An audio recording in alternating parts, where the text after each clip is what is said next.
Et là, si vous allez sur le Share My Code qu'on a fait en classe, hein, https://sharemycode.fr/RPI, vous avez la syntaxe pour installer MySQL-DB. Alors, comme on n'a pas installé MySQL sur la machine, on revient ici et on va coller. On valide. Voilà, donc il va aller récupérer MySQL, MySQL distant. On patiente un petit moment.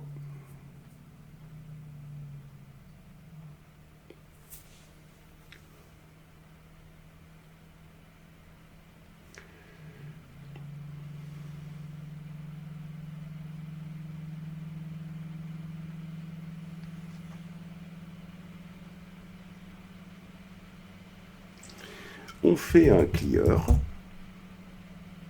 Et là, on recommence notre... Alors d'abord, on fait un Docker PS hein, pour s'assurer que ça fonctionne bien. Voilà. Et là, on refait le MVN voilà, Deskip test. Alors, on n'est pas obligé de faire un Deskip test ici parce qu'on a créé la base de données. Je vais recommencer hein, juste après. Hein. Voilà.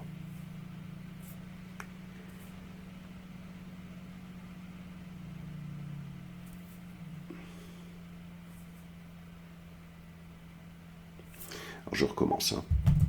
Parce que là, on a la base de données. Hein, si on va regarder le fichier application.property, ici, main, on va sur Java, on va sur ressources. Si vous allez voir le fichier application.property, c'est du localhost 3306. Donc on peut cette fois-ci, puisqu'on a lancé la base de données, on peut faire en sorte qu'il crée la base de données. Donc vous faites voilà, tout de suite, il va travailler avec la base de données normalement, hein, si bien évidemment tout ça est bien installé. Et donc là, il y a un problème, il faut aller voir de quoi il s'agit. Alors, quel est le problème? On va aller voir. Alors, il nous dit Access Denied. Eh ben oui, là, le problème qu'on a, c'est que ici, il faut rajouter, vous voyez dans le fichier application.property, route, il faut mettre 1, 2, 3, 4, 5, 6 et vous sauvegardez. Et là, vous recommencez, vous faites votre clear, hop, vous rappelez la commande. Voilà.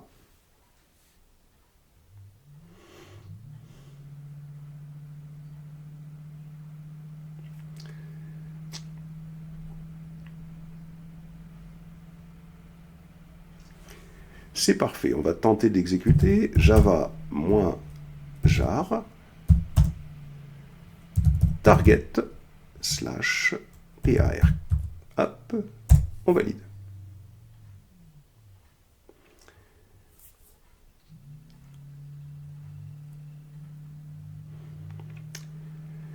Voilà, une fois qu'on a fait ça, bah, il suffit juste de lancer un navigateur et de faire http://localhost 8080/-board. Alors c'est pas le localhost, c'est l'adresse qu'on a mis tout à l'heure dans le fichier Vagrant. Hein. C'est 192.168.56.20 et vous validez. Alors, qu'est-ce qui se passe? Il faut regarder ce qui se passe. Pourquoi ça ne marche pas? Ben, il suffit de venir ici. Hein. On va aller sur... c'est 8086. Hein. Et j'ai mis le port ici, hein, 8086. Sinon, il faudra le changer hein, si vous voulez travailler sur 8080. Et là, je mets 8086 et je valide. Voilà. Le nom d'utilisateur, c'est ici, c'est admin. Hop. Je mets admin. Et l'autre, il suffit de venir ici, vous voyez, hein, j'ai écrit à l'intérieur dans le fichier application. .property, l'autre, le password, c'est admin123. C'est-à-dire que là, comme je l'ai expliqué, dans ce fichier, parce que j'ai mis de la sécurité en place, c'est grâce à ça que je peux avoir le formulaire, je fais en sorte de pas, j'ai pas créé de client, donc je mets un mot de passe utilisable, hein, en clair c'est pour les tests. Et vous vous connectez, et voilà, vous avez votre application qui est fonctionnelle. Il nous reste à la dockeriser, cette application.